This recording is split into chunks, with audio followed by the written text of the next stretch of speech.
My wife took a break to find herself, while secretly seeing another man, so I played along, gathered proof, then ended our marriage on my terms.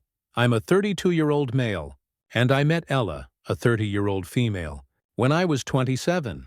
We've been married for 3 years and together for 5 years in total. I'm a certified welder, earning $95,000 working on industrial construction projects. She's a receptionist at a mid-sized firm downtown, making about half of that. The house we live in is mine.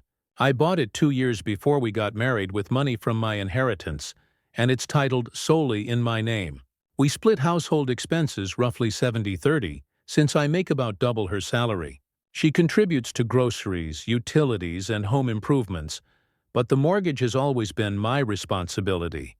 The first 2 years of marriage were filled with the usual adjustments.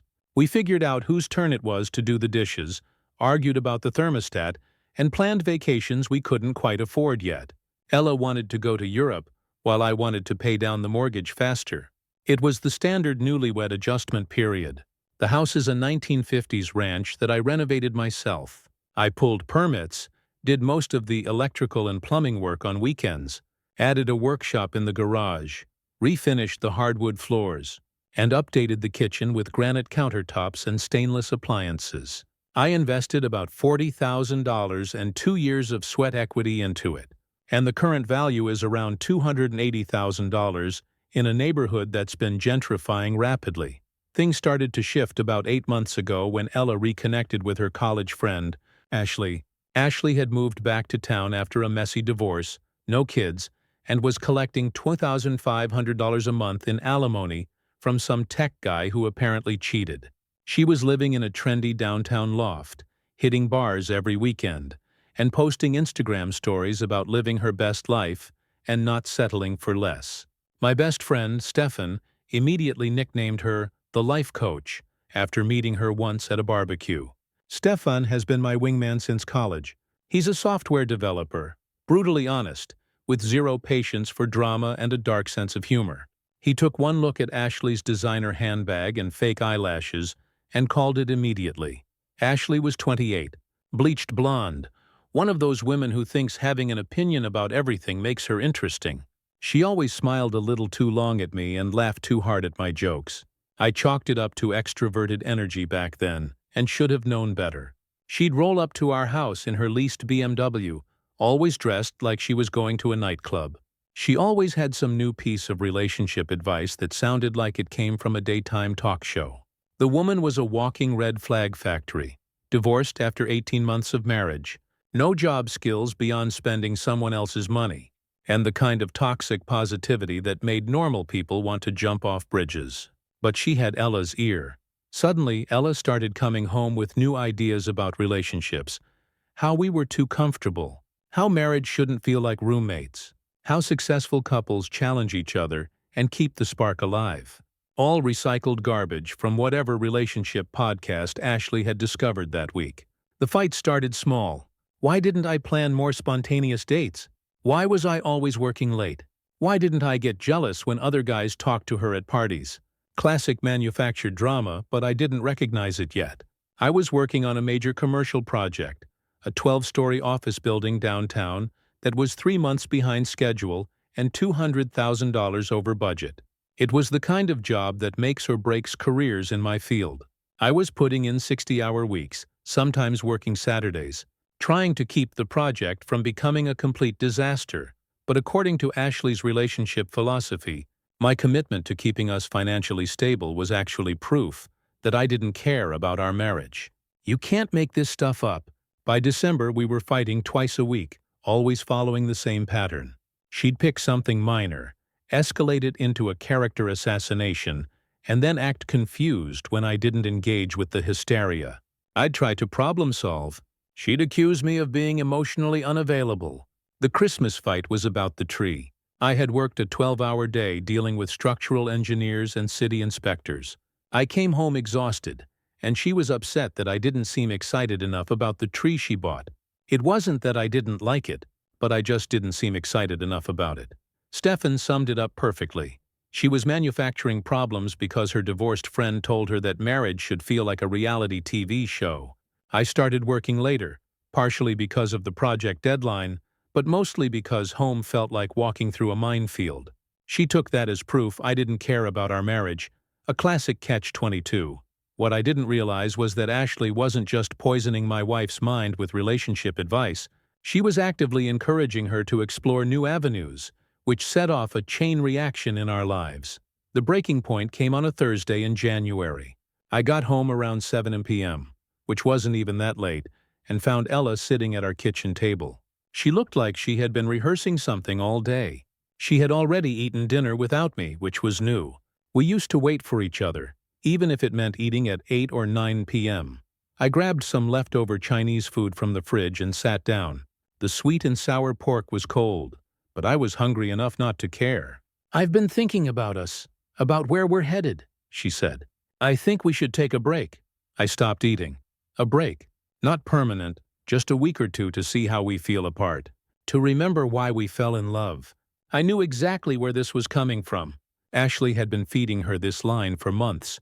How her ex-husband never appreciated her until she left. How absence makes the heart grow fonder. The thing is, I'd heard this exact conversation before. My buddy Jake went through the same thing 2 years ago. His wife wanted a break to find herself. She found herself all right, in bed with her yoga instructor. It cost him half his 41K and $800 a month in child support. "You want to separate?" I asked.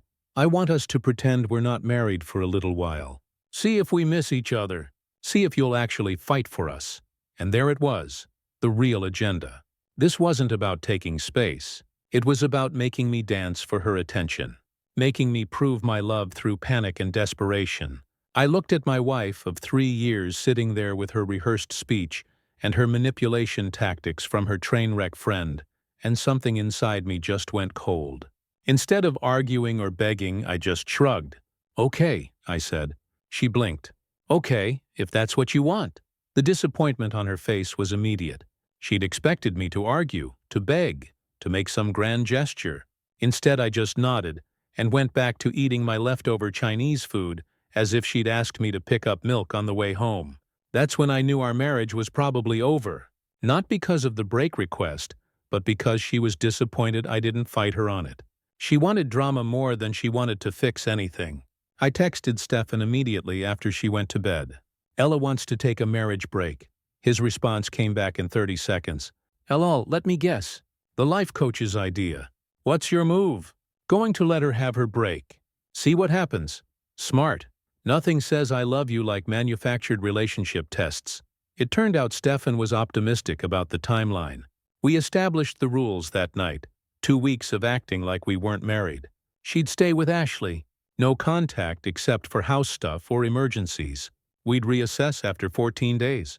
She packed 2 suitcases the next morning, mostly her work clothes, and enough casual stuff for 2 weeks. I helped her load them into her Honda Civic and watched her drive away. The house felt different immediately. Quieter, but not in a bad way. I could watch ESPN without commentary about toxic masculinity. I could eat cereal for dinner without analyzing the deeper meaning of my nutritional choices. For the first time in months, I actually relaxed in my own living room. That first night, I ordered a large pizza, cracked open a Coke, and watched the entire Predator trilogy without anyone explaining why action movies perpetuate harmful stereotypes. It was glorious. Stefan came over that first weekend with takeout from this Thai place we'd been going to since college. He brought his laptop, and we spent 3 hours setting up a fantasy football league for next season. Something I hadn't had time to think about in months. "So how's the single life treating you?" he asked. "Pretty good, actually. Watched 3 hours of football yesterday without anyone explaining why sports are a symptom of male emotional repression." Stefan nearly choked on his pad thai. She actually said that among other things? Apparently, my interest in the Cowboys' playoff run was preventing me from processing my feelings in a healthy way. That weekend, I did something I hadn't done in years. I went through our finances with a fine-tooth comb. Joint checking account, savings, both our credit cards, and her student loans I'd been helping pay off. I started documenting every shared asset and debt. We had about $35,000 in joint savings, another $15,000 in a joint checking account. Her student loan balance was still $28,000 for a marketing degree that got her a $45,000 job answering phones and scheduling appointments. I'd been throwing an extra $400 a month at it for the past 2 years, trying to get it paid off faster. I also documented the house improvements we'd made together. She'd contributed about $8,000 toward materials and appliances over 3 years, mostly for the kitchen renovation. I'd done all the labor. I called Dave on Monday morning, not to file anything yet, but to understand my options. He walked me through Texas divorce law, asset division, and what I could expect if things went south. The good news was that the house would remain mine since it was separate property acquired before marriage. The improvements were trickier, but since I had done all the work and contributed most of the money, I would likely keep most of the value. By the end of week 1, I had moved half of our joint savings into a separate account, which was completely legal since it was marital property and I had equal access. I also changed my direct deposit to go into my individual checking account instead of the joint one. That first week, she texted me exactly once. "Hope you're thinking about us." I showed Stefan the text. "What do you think that means?" he asked. "It means the life coach told her, 'You'd be a sobbing mess by now, begging her to come home. Instead, you're probably the most relaxed you've been in months. Must be confusing for her.'" By the 10th day, Ashley reached out. She had apparently decided that 2 weeks was more than enough time to make her move. On Tuesday afternoon, I received a text from a number I didn't have saved. "Hey, how are you holding up?" We had never texted one-on-one before, so I kept it short but friendly. "Doing okay. This whole thing is weird." "I know, right?" "Ella's been so stressed. Maybe we could grab coffee and talk about it." Instead of shutting it down immediately, I decided to play along. "Yeah, maybe that would help." We met Thursday evening at a Starbucks near her apartment complex. She showed up dressed like she was going to a club, tight black dress, full makeup, enough perfume to choke a horse. All for coffee with her friend's husband during a marriage crisis. The dress was cut low enough that I could see everything when she leaned forward to grab her latte, which she did frequently throughout our conversation. "I feel terrible about this whole situation," she said, leaning forward across the small table. "You guys were so good together." "Sure we were," I thought. "That's why she spent 8 months telling my wife we were boring." "Were we, though?" "All the fighting lately, that's just her being confused." "She doesn't know what she wants." Ashley reached across and touched my hand. "But I can see how much this is hurting you." Her nails were painted a dark red, probably costing $50 at the salon, the kind of maintenance that screams high maintenance and requires weekly appointments.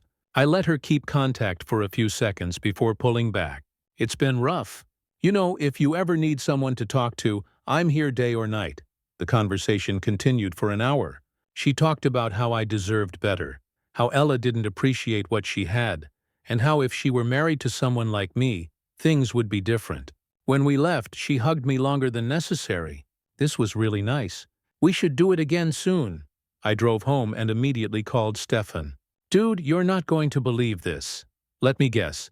The life coach is already shopping for wedding dresses. She basically threw herself at me. Dress cut down to her navel, touching my hands, talking about how I deserve better. "The woman has the patience of a hungry shark." Of course she does. She probably had this plan before she even suggested the break to Ella. It's like a 3-step program for home wrecking. What do you think? Play dumb. Let her think she's being subtle while you document everything. This is going to get interesting. Over the next few days, Ashley ramped up the contact with daily texts asking how I was doing and suggesting we meet again. She sent photos with captions like, "Thinking of you during this difficult time."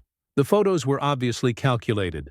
Her at the gym in yoga pants, her at some restaurant captioned "Eating alone again," and her by the pool at her apartment complex in a bikini. Each one was designed to remind me of what was available if I played my cards right. Stefan was having a field day with her messages. "Look at this one. I hope you know how special you are." What is she, a greeting card? Next, she'll be sending you inspirational quotes about following your heart. I responded just enough to keep her interested, but not enough to cross any lines, making myself seem vulnerable and receptive to her attention. That's when she made her move. On Friday evening, I received a text that read, "I have something to tell you, but I don't know if I should. What is it? Can we meet? This isn't something for text, I replied. We met at the same place. She looked nervous, checking her phone frequently as if she were expecting someone to call. I feel terrible about this, but I think you deserve to know. She drew in a long, trembling breath, as if she was bracing herself to say something that would shatter me. Ella's been seeing someone. For a moment, I just stared at her, stunned. The words felt like a slap, leaving me frozen in place. What? His name is Scott. She met him at a work conference last month. I've been watching them together, and it's definitely not innocent. Scott, according to Ashley, is a marketing director from Austin. Mid-30s, divorced, drives a BMW, and works for some tech company. The kind of guy who probably has a LinkedIn photo of himself pointing at a whiteboard. Are you sure? I asked. I saw them at dinner last night. They looked very cozy. And she's been lying about where she goes when she leaves my apartment. Ashley reached across the table and took my hand. I'm so sorry. I know this hurts, but you needed to know. The message was clear. I had two options: fight for a cheating wife or upgrade to her loyal friend, who would never betray me like this. What a coincidence. I played the role of the devastated husband perfectly. I can't believe she would do this. You don't deserve this. You deserve someone who values you, Ashley said. I went home that night and did something I should have done weeks ago. I checked our shared devices and accounts. Ella had left her iPad at home when she moved out, still logged into her iCloud account, with the password saved from when I helped her set it up months ago. Her text messages were synced automatically to all her devices.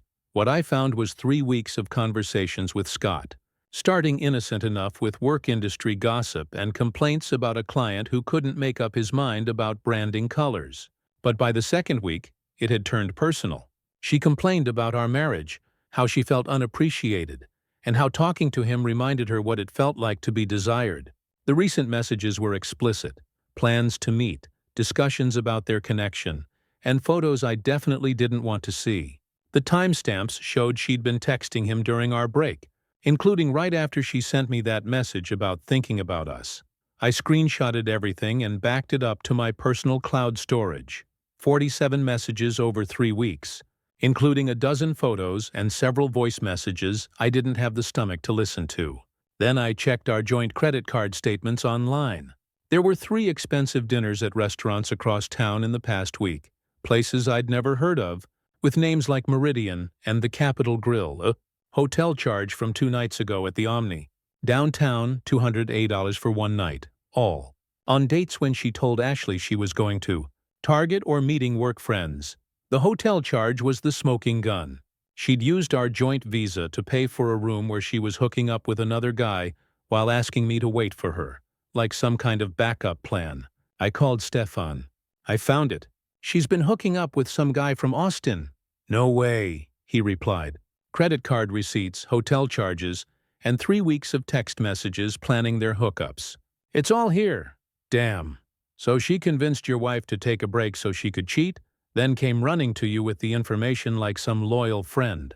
That's some next-level manipulation right there. What do you think her endgame is? She's betting you'll be so grateful for her loyalty and so hurt by Ella's betrayal that you'll fall right into her arms. Classic rebound strategy. She destroys your marriage, then offers herself as the upgrade.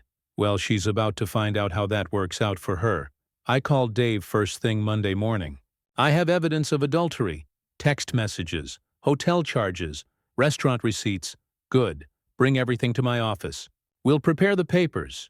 Dave reviewed the evidence for an hour, reading through the text messages with a detached professionalism of someone who'd seen this story 1,000 times before.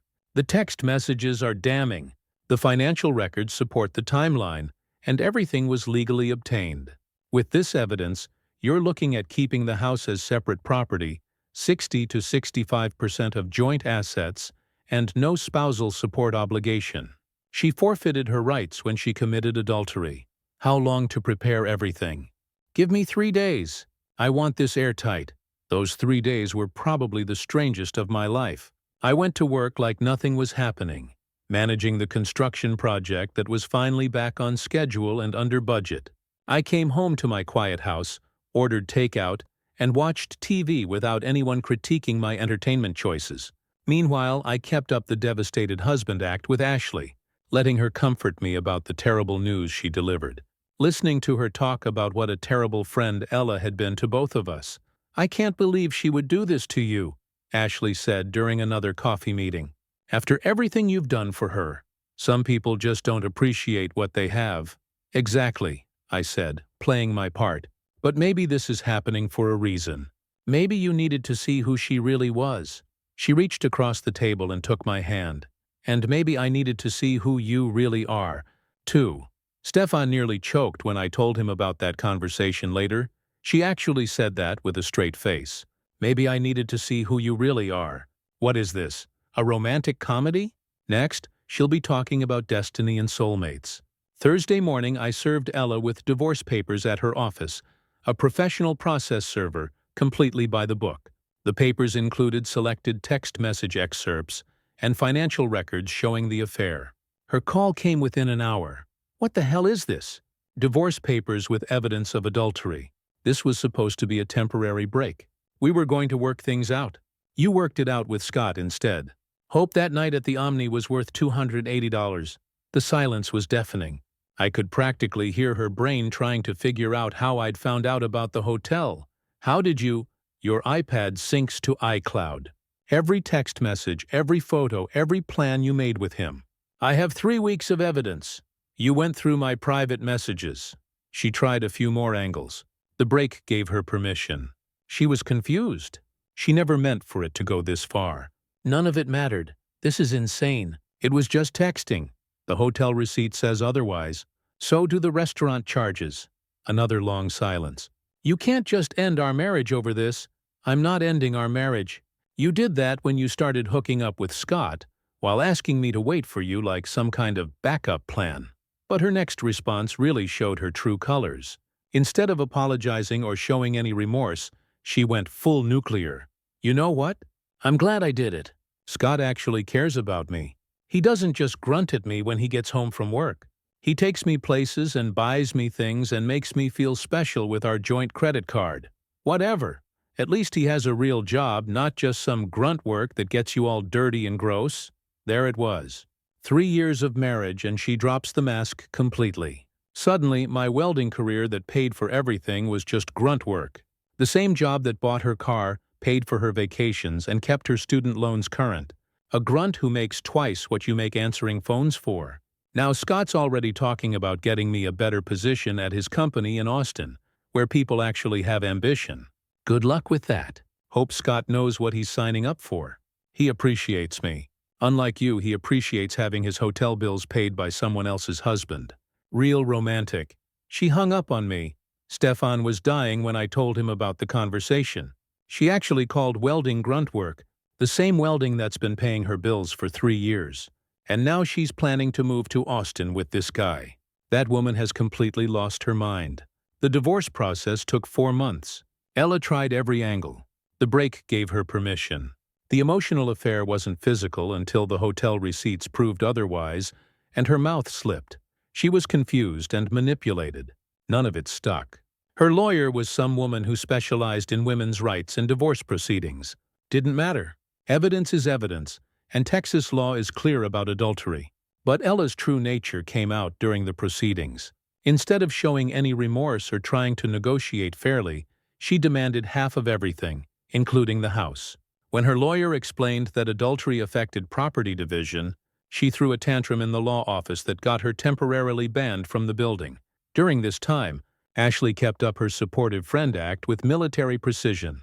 Regular texts checking on me, suggestions to meet for coffee, hints about taking our relationship to the next level once the divorce was final. The woman had turned emotional manipulation into performance art. Every text was carefully crafted to seem caring and supportive, while positioning herself as the obvious upgrade. She probably spent more time crafting her messages than most people spend on their resumes. "She's like a vulture circling a dead marriage," Stefan observed. "Probably has a countdown calendar until you're officially single." I played along just enough to keep her engaged. Met her for coffee twice more. Let her comfort me about the divorce proceedings. Listen to her talk about what a terrible person Ella had been to both of us. The meetings followed the same pattern every time. She'd show up dressed like she was auditioning for a music video, spend an hour talking about how supportive she was being, then make increasingly obvious hints about our future together. "I feel so guilty," she said during one meeting. "If I hadn't told you about Scott, maybe you could have worked things out." Right. If she hadn't told me about the affair she probably encouraged in the first place. "You did the right thing," I said. "I needed to know the truth. I just hate seeing you go through this. You deserve so much better." She reached across the table and took my hand. "And I want you to know that when you're ready, when all this is behind you, I'll be here in whatever way you need." The message couldn't have been clearer if she had handed me a business card that said, "Rebound Relationship Services available 24/7. Stefan nearly fell off his chair when I told him. She actually said, "In whatever way you need." What is she, a full-service consolation prize? Does she come with a warranty? The final settlement came through in May. I kept the house, my retirement accounts, and 65% of our joint assets. Ella got her car, her personal belongings, and her student loan debt. No spousal support since she was the one who cheated. The house alone was worth $280,000, minus the $180,000 mortgage balance. With the improvements I'd made, I had about $100,000 in equity that remained mine, plus another $32,000 from our joint savings and investments. She walked away with maybe $18,000 and a Honda Civic with 90,000 miles on it. But even then, she couldn't accept responsibility. During the final settlement meeting, she actually had the nerve to complain that the division was unfair and that I was punishing her for following her heart. "Following your heart," I said. "You used our joint credit card to pay for hotel rooms with another guy. Scott and I have a real connection, something you'd never understand. I understand it cost us $280 plus dinner at 3 different restaurants." Her lawyer actually had to physically restrain her from lunging across the conference table. The woman had completely lost it. "That's what happens when you try to have your cake and eat it too," Stefan said. The day the divorce was finalized, Ashley invited me to celebrate at an upscale restaurant downtown. She'd picked Meridian, one of those spots where the appetizers cost $30, and the waiters treat you like you're interrupting their real careers in theater. She hesitated when I suggested the place, probably wondering why I suddenly wanted to wine and dine, but her ambition overrode her instincts. She showed up in a dress that probably cost more than my car payment. Clearly, she was expecting this to be the night she finally cashed in on her investment in destroying my marriage. "I'm so proud of how you handled everything," she said over appetizers that looked like modern art and tasted like disappointment. "You were so strong through the whole process. I had good support. I was happy to help. You deserve to know the truth." She reached across the table for my hand. "And now we can finally be honest about what's been building between us." I looked at her across the table, perfectly made-up designer dress, predatory smile that she probably practiced in the mirror, and felt nothing but disgust. "Ashley, there's something I need to tell you." "What is it?" "You destroyed my marriage." "What?" "No. I helped you see what Ella really was. You were trying to break us up so you could move in on me. You encouraged her to cheat, then came running to me with the information like some loyal friend." Ashley's face went pale under her foundation.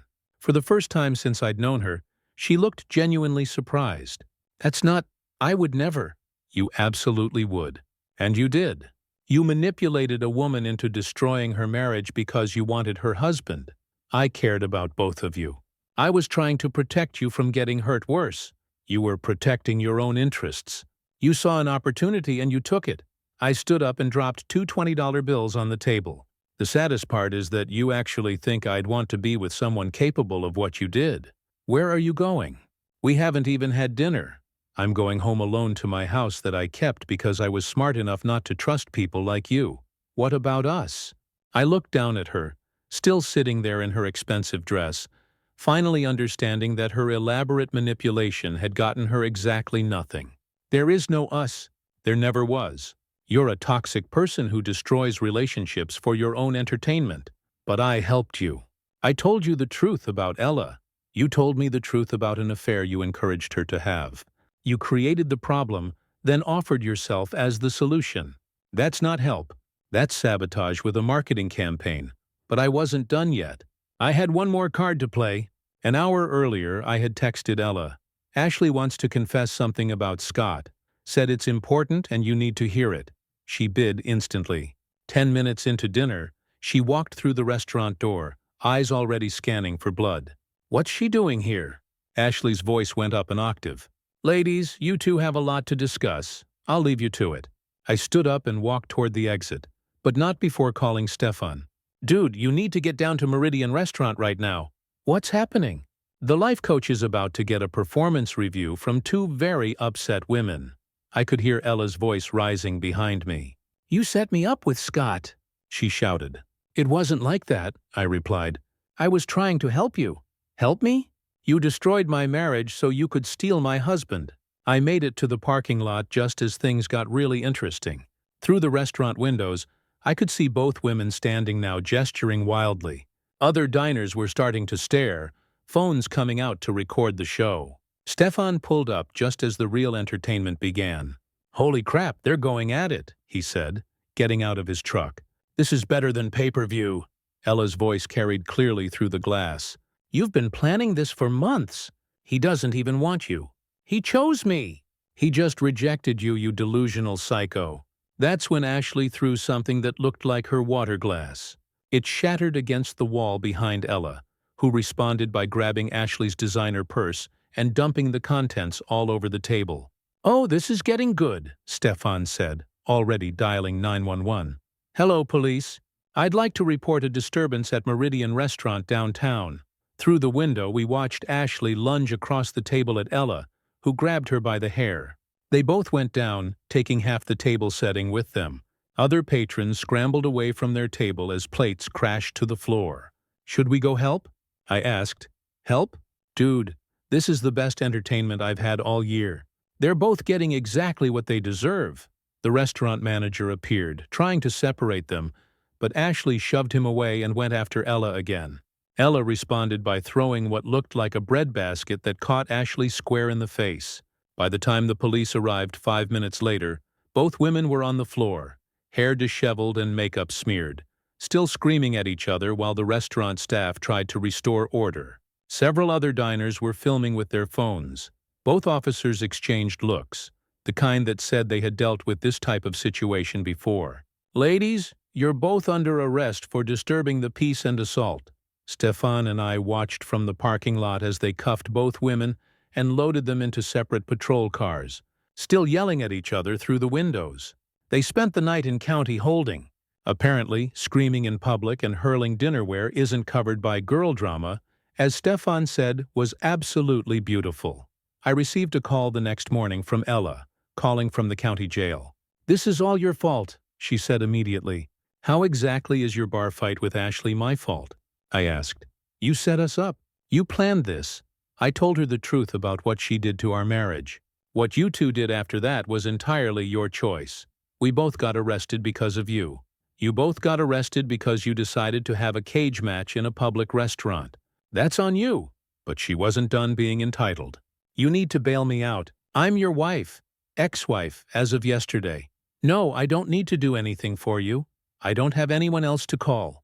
Scott won't answer his phone. Sounds like a personal problem. You can't just leave me here. Watch me. The call lasted maybe 3 minutes before she hung up on me. Stefan was dying when I told him about it later. That woman has balls, I'll give her that. Both women ended up spending the night in jail and had to pay fines for disturbing the peace. Ella also had to pay for the damaged restaurant property, about $800 for broken dishes, glassware, and cleaning fees. The incident made it onto several social media pages under the title, Divorce Drama Turns into Restaurant Brawl. Someone had filmed the whole thing on their phone and posted it to TikTok, where the video got 80,000 views in the first week. A comment read, "When keeping it real goes wrong," which received 500 likes. Ella moved back in with her parents in suburban Dallas. Last I heard, she was working at a different company, making about the same money, but now she had a criminal record and a viral video to her name. Scott ended things with her once he realized he'd been used to break up a marriage, only to be publicly humiliated in a viral restaurant fight. The funniest part was that Scott apparently tried to ghost her after the arrest, but she kept showing up at his office in Austin, trying to work things out. His company had to get building security involved. The guy went from thinking he was some kind of player to needing a restraining order. Ashley tried reaching out for weeks after the arrest incident, alternating between apologies and accusations. It started with, "I'm so sorry. I don't know what came over me," and escalated to, "You manipulated both of us and destroyed 2 friendships." I finally blocked her number when she showed up at my house uninvited one Saturday morning, demanding to know why I was punishing her for being a good friend. The house feels like home again. The decorative pillows that serve no purpose. The scented candles that were never allowed to be lit. I bought a proper sectional couch, a 65-inch TV for the living room, and transformed the spare bedroom into a home office. Sometimes trash really does take itself out.